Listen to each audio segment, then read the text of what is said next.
Hey everyone, before we begin, make sure to subscribe to my channel for more real, deeply personal stories about love, betrayal, and heartbreak. And don't forget to share your thoughts in the comments.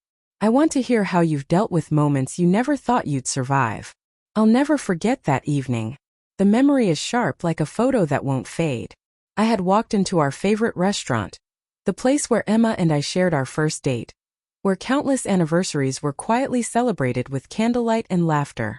I was looking forward to a simple dinner, maybe some wine, and the comforting familiarity of our routine.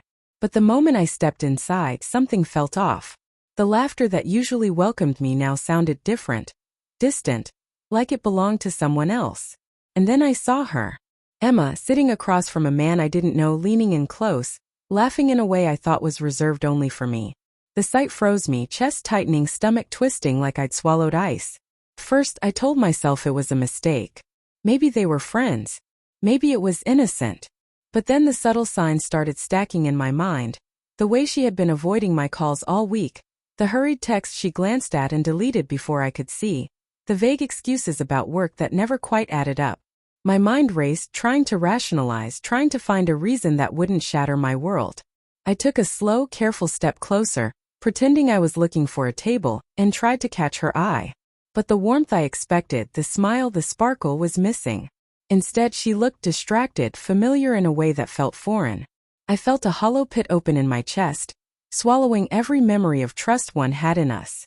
I remember the way the man reached for her hand across the table. The motion was small, subtle, but in that moment it was like a knife pressing against my ribcage. I forced myself to breathe, to step back, to not make a scene, but inside a storm was raging. Anger, disbelief, heartbreak, they collided in every fiber of me. I tried to leave, tried to tell myself I had imagined it, that perhaps I had misunderstood the situation. But my phone buzzed and I saw a text from Emma, sent minutes earlier. "I can't wait for tonight. Just us. Don't be late, red heart." My vision blurred. My mind screamed, how could she have sent that to me while sitting across from him? I left the restaurant without a word.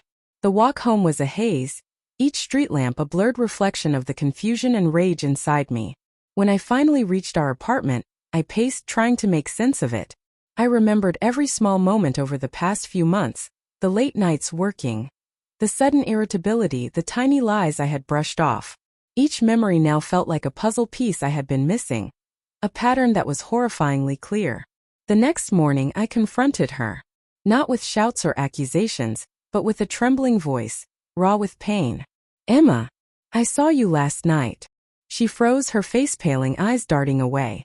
And then finally the truth spilled out, not with excuses, not with defenses, but with a quiet, defeated honesty. She admitted it, every detail I had feared. Listening was like walking through fire. Anger surged and ebbed. Grief and disbelief followed close behind. And yet, even through the betrayal, I could see her guilt, her shame. She wasn't a villain. She was human, flawed, making choices I could never forgive, but choices that had reasons I could understand, even if I couldn't accept them. The days that followed were excruciating. I replayed every memory, our first trip, the nights spent laughing on the couch, the quiet mornings drinking coffee together.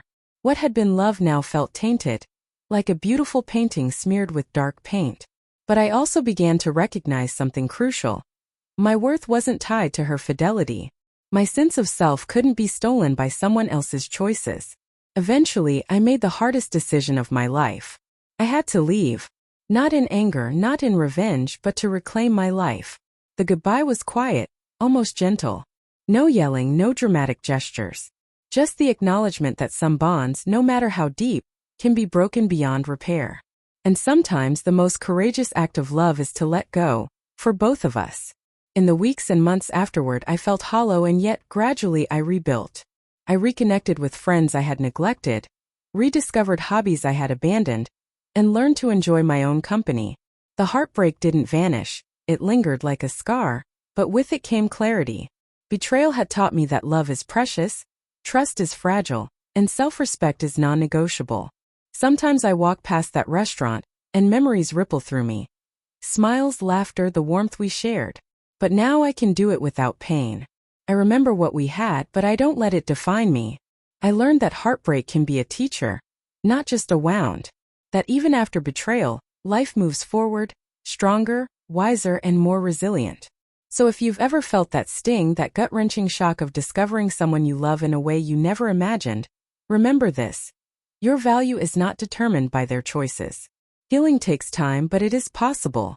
Trust can be rebuilt within yourself, even if it can't be restored with them.